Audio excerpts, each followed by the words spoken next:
Danos de beber. Oremos, iglesia. Padre, te damos gracias, Señor, en esta mañana, en este nuevo día, en este nuevo de mayo. Te damos gracias, Señor, porque hoy más que nunca podemos entender que te necesitamos. Venimos a ti, te decimos, danos, Señor, danos de ti. Danos del río de vida que hay en ti. Tú prometiste, Señor, que seríamos saciados de ti. Y que allí es el único lugar, el único momento, la única posibilidad que tenemos de no volver a sentir sed. Hoy te decimos, Señor Jesucristo, te amamos. Eres la fuente de vida. Venimos a ti, recurrimos a ti, a recibir de lo que requerimos para continuar. Gracias porque tu respuesta es abundante. Gracias porque tú no echas fuera al que viene a ti con un corazón contrito. Y nosotros hoy, por tu misericordia, por la obra de tu Espíritu Santo, venimos delante de ti con un corazón humillado. Solo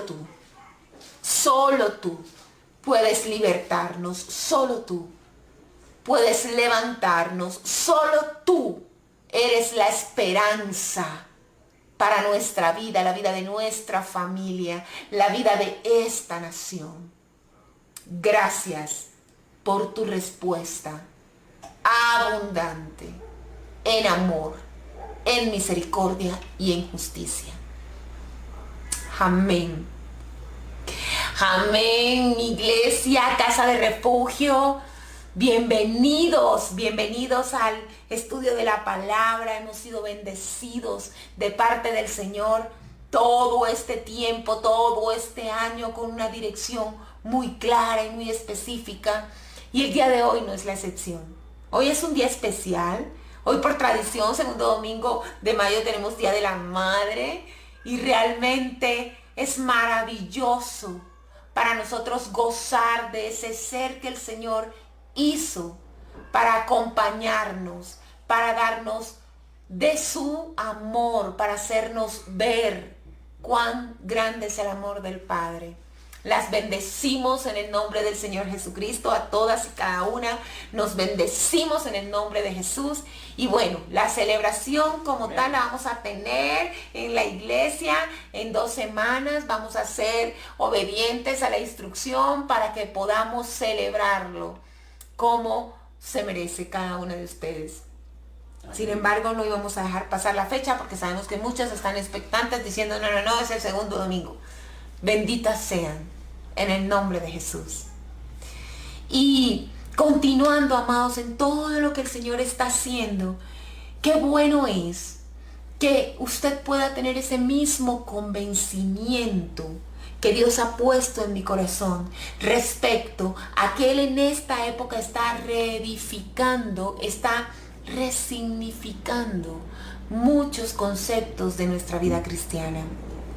Cada vez que miro lo que está sucediendo, cada vez que escucho noticias, cada vez que percibo cómo pareciera que el ambiente suele ponerse más caótico, viene de parte del Espíritu una instrucción que yo espero que también esté en su corazón y es el Espíritu de Dios que me dice: yo he venido a traer orden, no hay caos, yo he venido a traer orden, he venido a estremecer, he venido a poner en orden y comienzo por mi casa.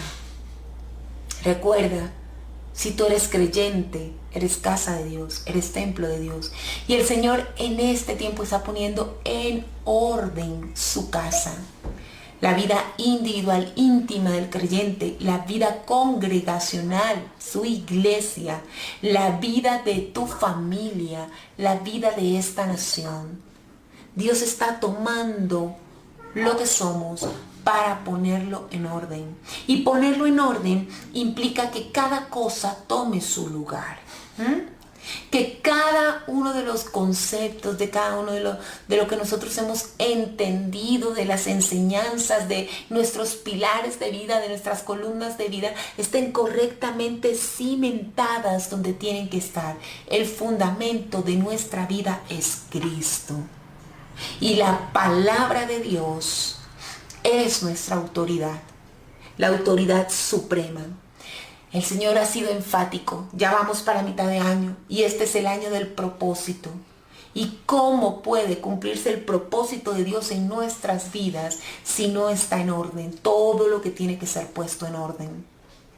Es así, amados, como es época de cerrar procesos, es época de cerrarse ciclos, es época de cortar círculos viciosos.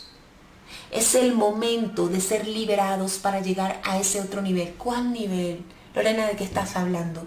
Estoy hablando del nivel del propósito de Dios. El nivel en que en nuestra vida su voluntad, su plan, cobra la preeminencia que tiene. Se ubica en el lugar donde tiene que ubicarse. Y hemos venido siendo ministrados de parte de Dios respecto a su presencia. Él ha venido enseñándonos la trascendencia de lo que es su presencia, que Él esté con nosotros, que su presencia se manifieste con nosotros, como no es posible que un verdadero creyente, que un creyente cimentado en las Escrituras, termine amando más la herencia que al dador de la herencia. Y eso ha venido siendo puesto en orden en nuestro corazón, para que anhelemos realmente su presencia. Eso ha quitado y ha venido a destruir argumentos y enseñanzas erróneas en medio de nosotros respecto al tema de la prosperidad. El tema de que si Dios está con nosotros, entonces nos tiene que ir perfectamente en todas las áreas de nuestra vida, que si alguna área de nuestra vida está en dificultad, está en pruebas, porque algo pasa, hay pecado, porque si no, nosotros tendríamos que entonces estar perfectos, llenos de prosperidad. Y esta falta de integridad en la enseñanza del Evangelio ha causado graves problemas en medio de nuestras congregaciones, en nuestro corazón, en nuestra relación con Dios. Porque la integridad del Evangelio habla de que el camino ancho y espacioso lleva a la perdición, que el camino de la fe es una batalla y es un camino estrecho. Y que en el mundo tendremos aflicción. Y entonces cuando el creyente se encuentra con la aflicción en el mundo, tiene un divorcio con su fe, porque se le enseñó que si creía en Cristo, todo iba a ser maravilloso, un cuento de hadas. Pero no, hemos llegado al momento, por la misericordia de Dios, en que todo está tomando su lugar. El Señor está aclarando, está moviendo los cimientos de su casa. Y hoy nosotros podemos entender que nuestro primer amor, la pasión por la presencia del Señor, es lo primero, por agradarle, porque Él sea honrado, porque nosotros podamos ser conscientes, percibir su efectiva presencia en nuestra vida a través del sacrificio del Señor Jesucristo en la cruz del Calvario. Él hizo el camino. Y hoy hablaremos, amados, de un concepto que es necesario también en este tiempo resignificar, para que las cosas sean puestas en orden en nuestra vida, para que podamos realmente de una manera gloriosa disfrutar y vivir la promesa del Señor. Y en especial esta promesa de fluir en su propósito está muy relacionada con este concepto. Nos metemos entonces en materia. El título de la enseñanza de hoy es la unción de Dios. La unción de Dios. Es un concepto que muchos podemos decir que hemos escuchado todo el tiempo, otros podemos decir no, es un concepto nuevo. Yo realmente no era que escuchaba mucho. En ambos casos, lo más importante hoy es significar, encontrar el verdadero y el profundo significado de la unción de Dios. Lo vamos a hacer a través de 3 preguntas. Y antes de comenzar con las preguntas, vamos entonces a leer el pasaje que nos va a servir como base para este estudio. Y sí, de nuevo, porque Dios es coherente, porque Dios nos está reiterando, porque Dios está ocupándose de que tengamos claro el norte del 2021 y el resto de nuestra existencia. El pasaje es Isaías 61, del 1 al 3. Vamos a leer.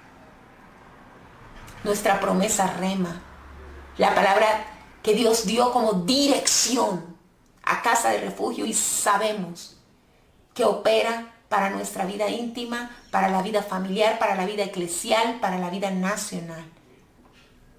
Dice así, Isaías 61, 1, 3. El Espíritu de Jehová el Señor está sobre mí, porque me ungió Jehová.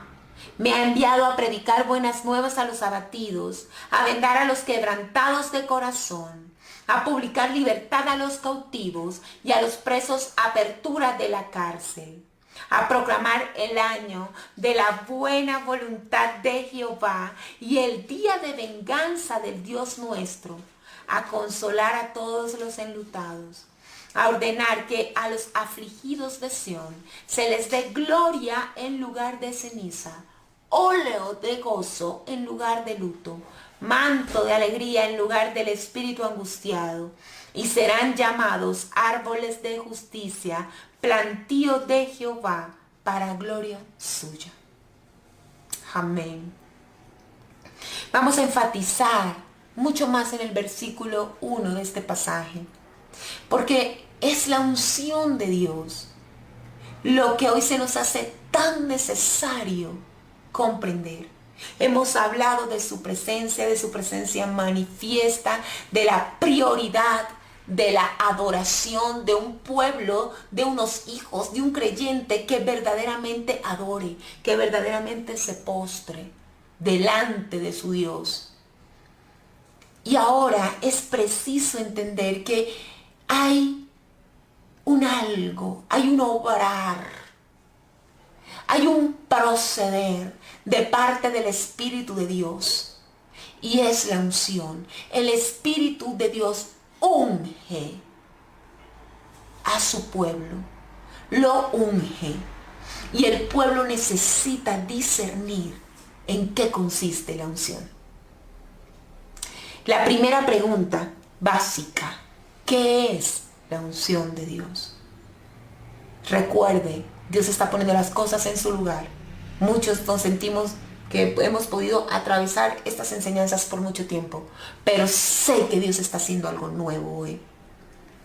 El principio de la palabra unción, digamos que el trasfondo de su significado en griego es crisma. Y esto nos da a entender ungüento.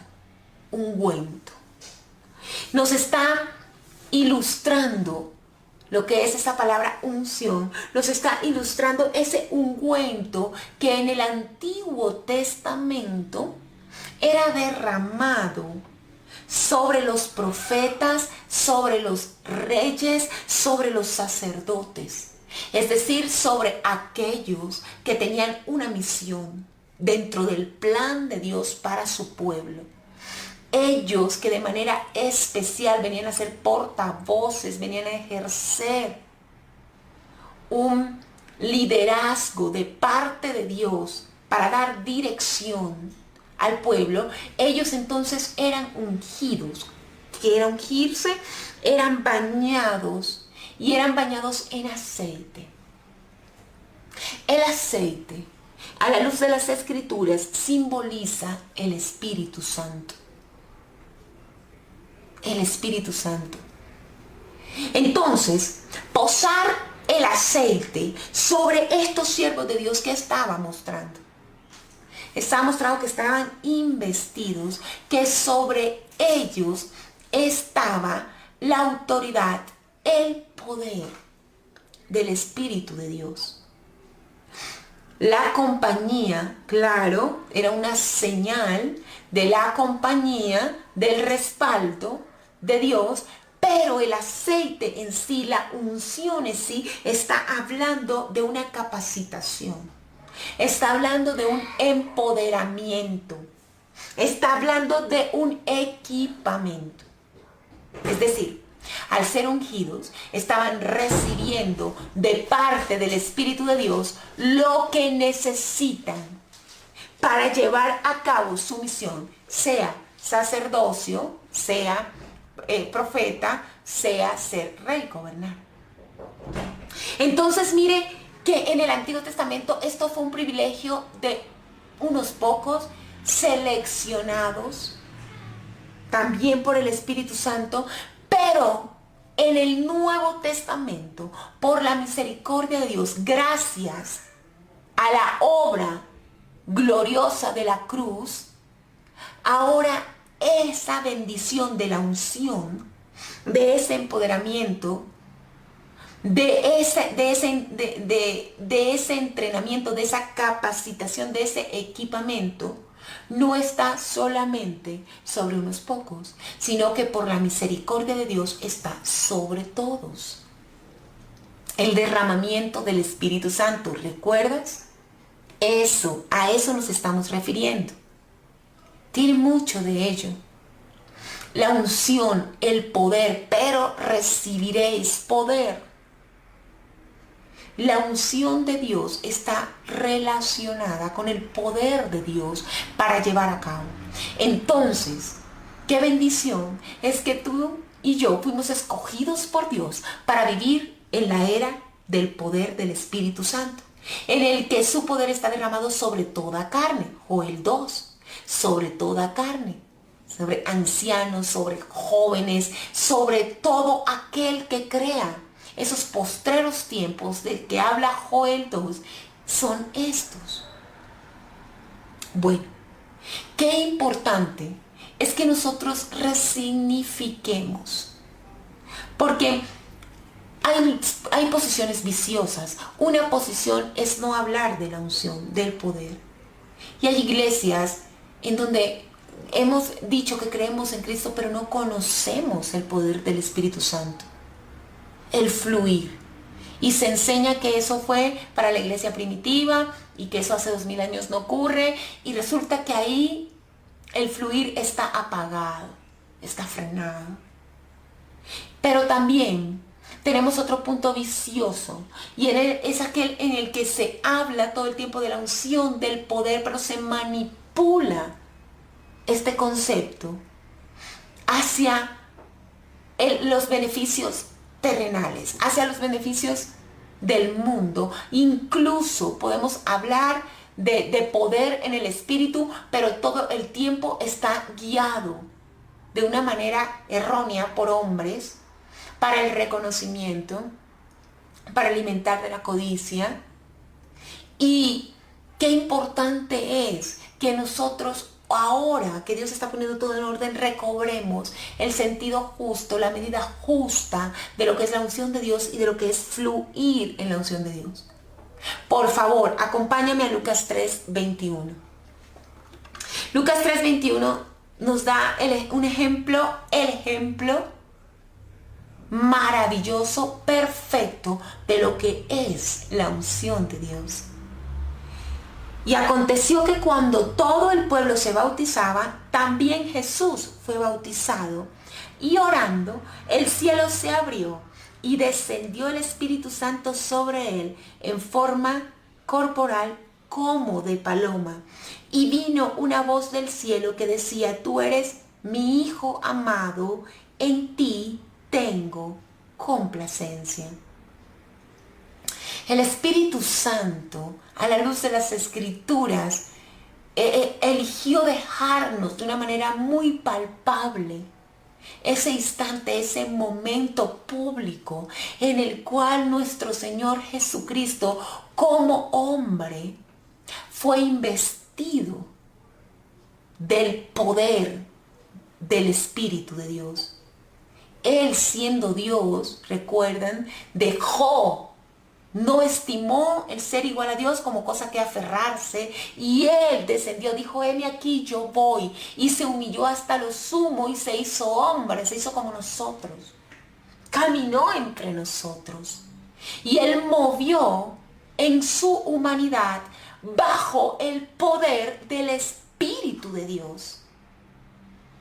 Y cuando, no sé si usted lo ha hecho, se imagina ese cuadro, cuando nos imaginamos ese cuadro que nos está narrando este pasaje, está Juan el Bautista bautizando en agua, en arrepentimiento. Y llega aquel Cordero de Dios que quita el pecado del mundo, aquel del que él no era capaz ni siquiera de atar su calzado, llega delante de él para bautizarse, dar testimonio público.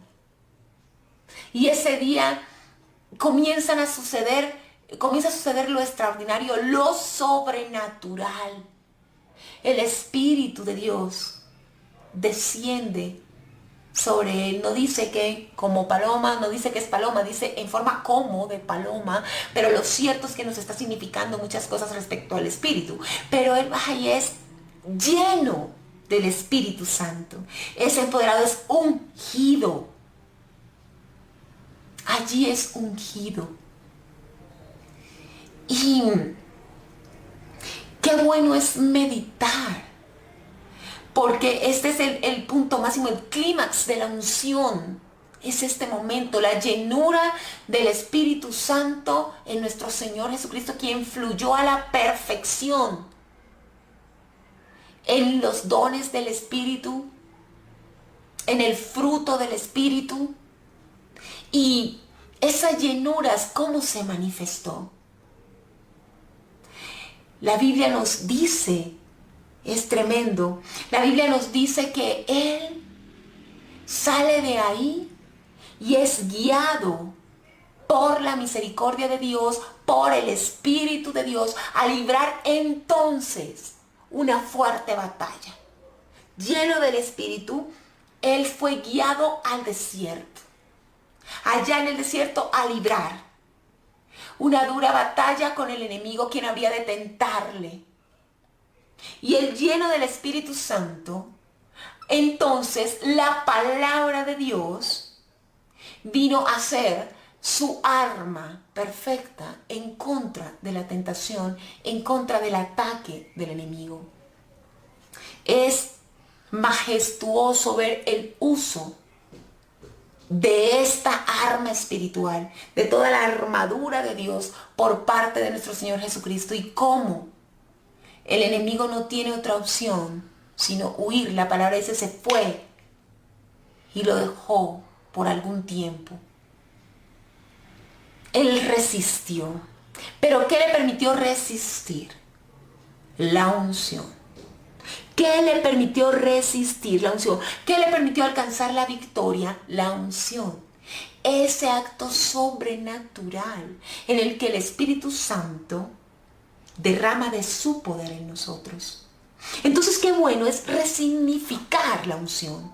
Qué bueno es resignificar que nosotros no estamos ungidos de parte del Espíritu de Dios para simplemente estar orando que estrenemos carro todos los años, que tengamos lotes, casas, que en todo el tiempo estemos avanzando, creciendo en los negocios, que no haya ninguna enfermedad en nosotros, que entonces podamos ir puestos como cabeza, alcanzando puestos en el gobierno.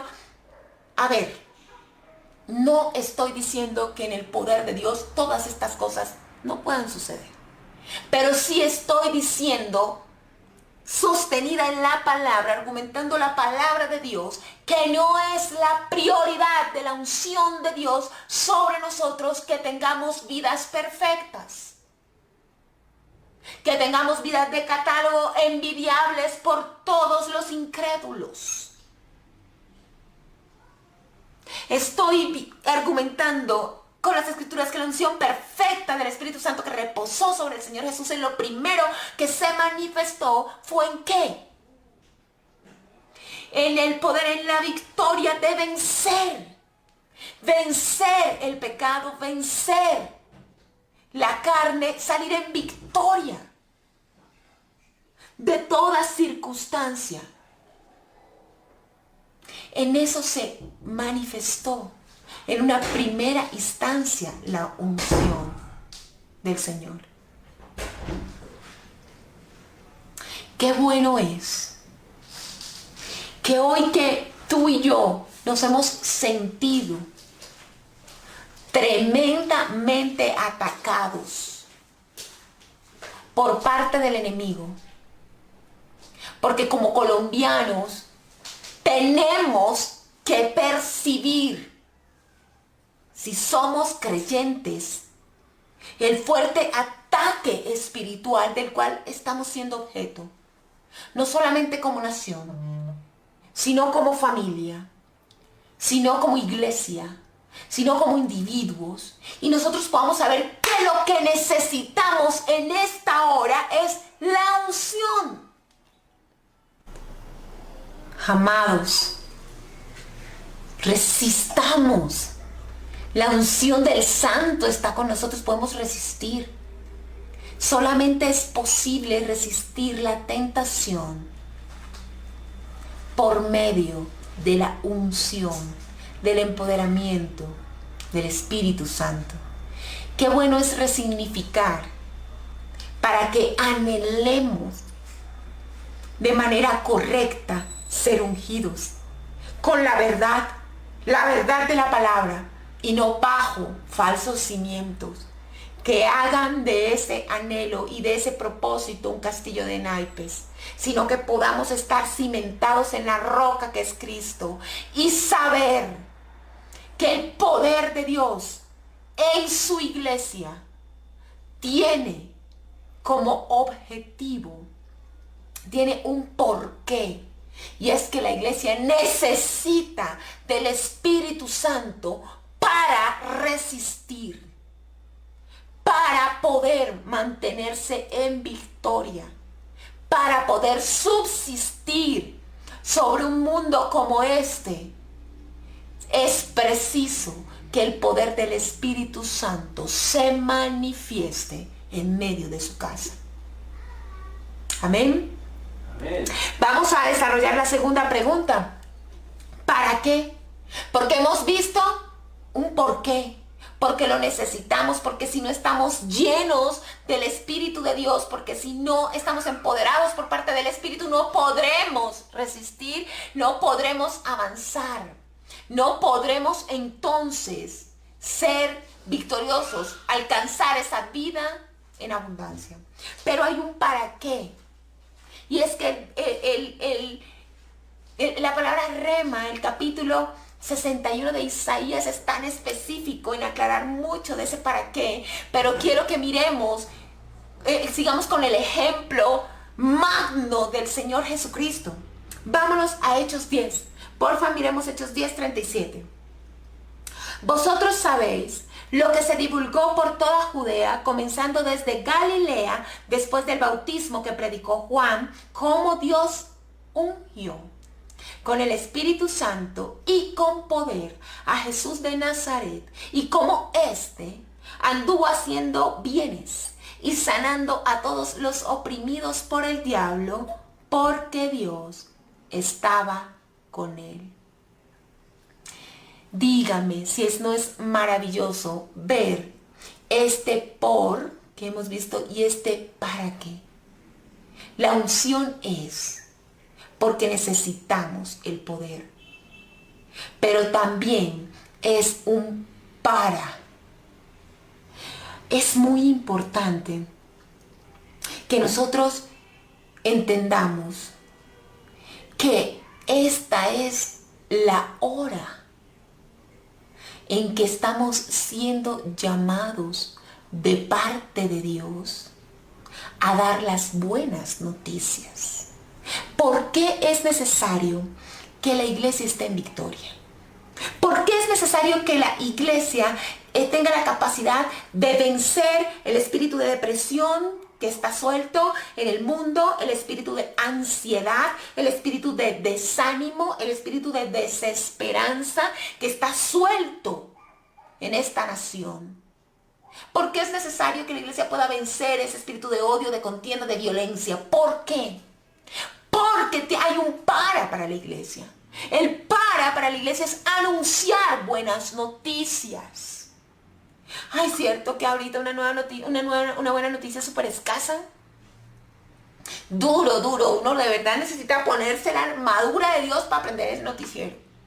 Yo compadezco a tantos comunicadores sociales que tenemos en la iglesia que tienen que estar todo el tiempo conectados a la noticia, hace parte de su trabajo, y ruego por ellos. Yo, Señor, blíndalos, blíndalos, blíndalos, blíndalos con tu poder, porque es tremendo.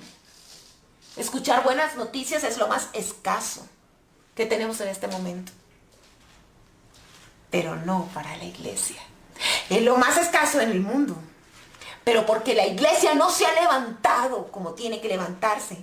Porque la iglesia en victoria, con la unción del Señor, está para dar la buena noticia que nadie en el mundo puede dar. Amén. No, ¿por qué no la pueden dar? Porque no conocen el Espíritu de Dios. Porque no tienen el Espíritu de Dios. No pueden dar buenas noticias. Pero nosotros sí podemos dar buenas noticias. Déjeme decirle algo. Yo me río cada vez que predico y el Espíritu Santo me hace estallar. No porque viva en la luna. No porque de verdad no conozca. No, sino porque el Espíritu Santo es mi ayuda.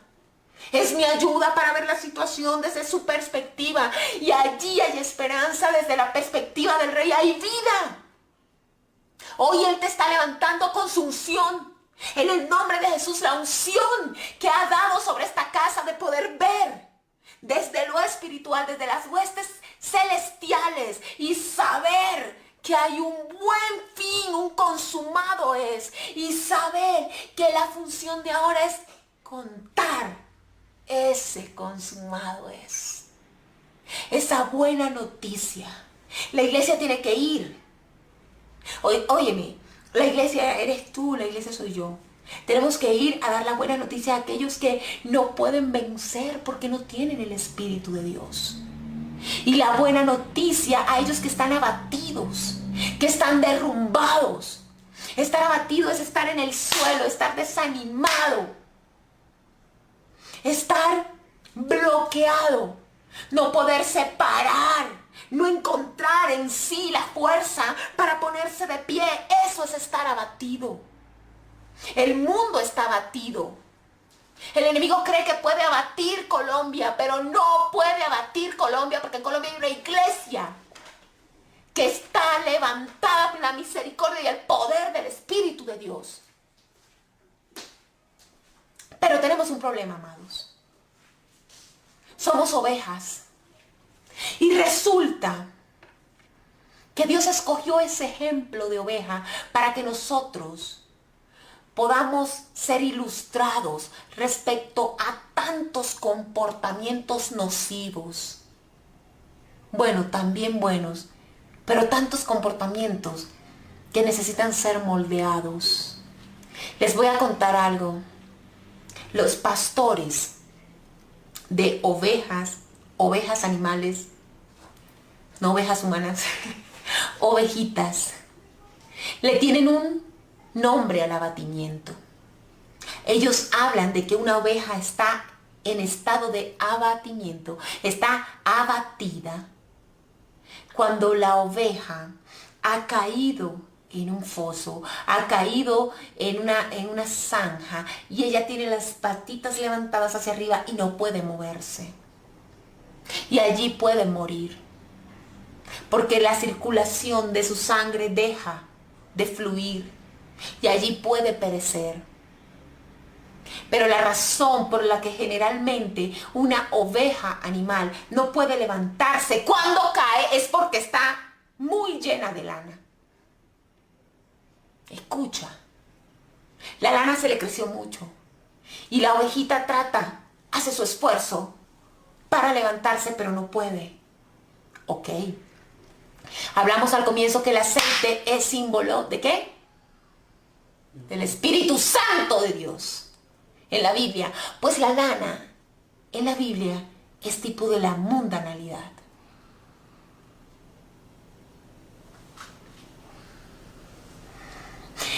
Amados, cuando el creyente ha dejado que su amor a la comodidad, que su amor al no sufrimiento, que su amor al mundo Disney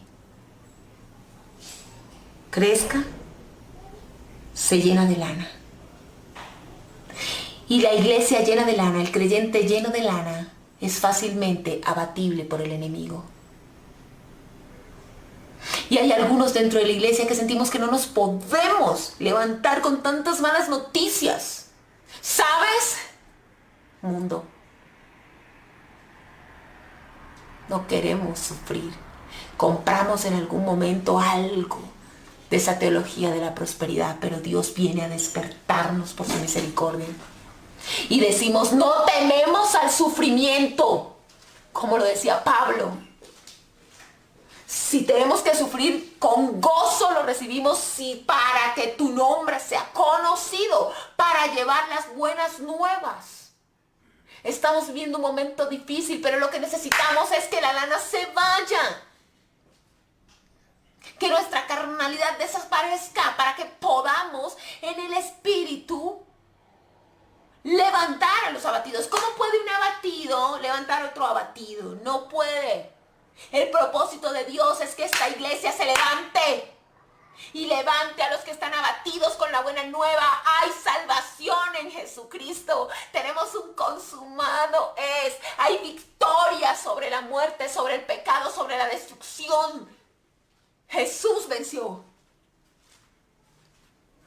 Pero es preciso que obtengamos la victoria a ese ataque de ese propio abatimiento que quiere traer el enemigo. No podrá abatirnos en el nombre de Jesús ninguno de los que está hoy conectado, ni de los que escuche esta prédica. En algún momento de su existencia permanecerá abatido, caerá, pero por ser justo en el poder del Espíritu Santo, el Señor lo levantará. Y no conforme con eso, lo usará para levantar a otros. Para eso es la unción de Dios, el poder de Dios, para vencer. Para vencer. Para vencer en el poder de la sangre de Cristo, el pecado, el mundo y nuestra carne. Amén. Amén. Yo percibo en mi espíritu que en esta misma hora el Señor está ungiendo, está bañando en aceite a cada uno de ustedes. Amén. Que estamos siendo ungidos con lo que nos faltaba para levantarnos. Ahora la última pregunta, por si usted todavía la tiene.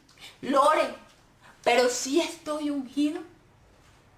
¿Cómo hago yo para saber si estoy ungido? ¿Cómo se siente? Porque hay señales externas, hay señales internas. Le quiero decir que sí, el Espíritu Santo se mueve y se manifiesta de diferentes maneras.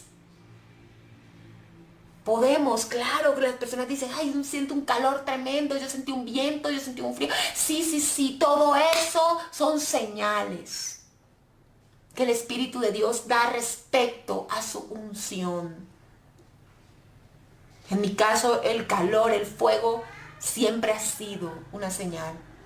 Pero nosotros tenemos la más grande señal, que es la promesa en la palabra de Dios. Acompáñame a 1 Corintios 1, del 21 al 22.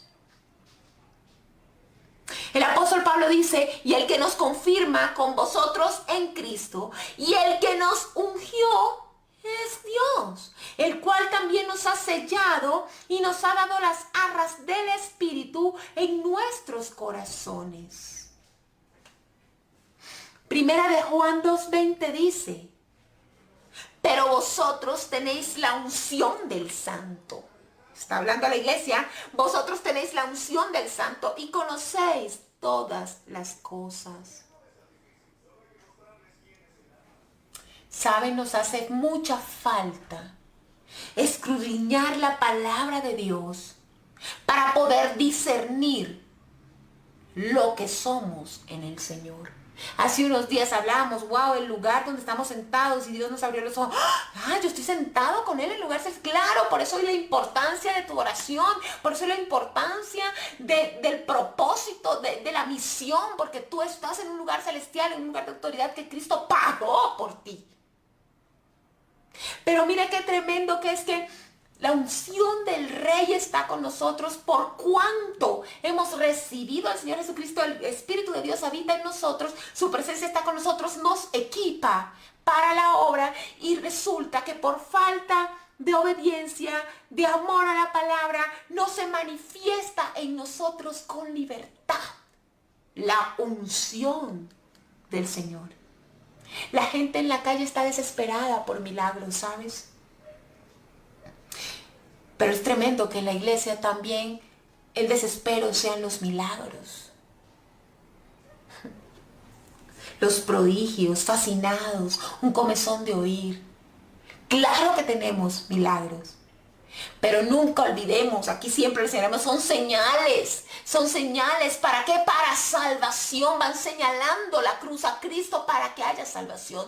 La misión es las almas. El asunto es las almas. Si tenemos afán por la unción de Dios, que sea para alcanzar almas.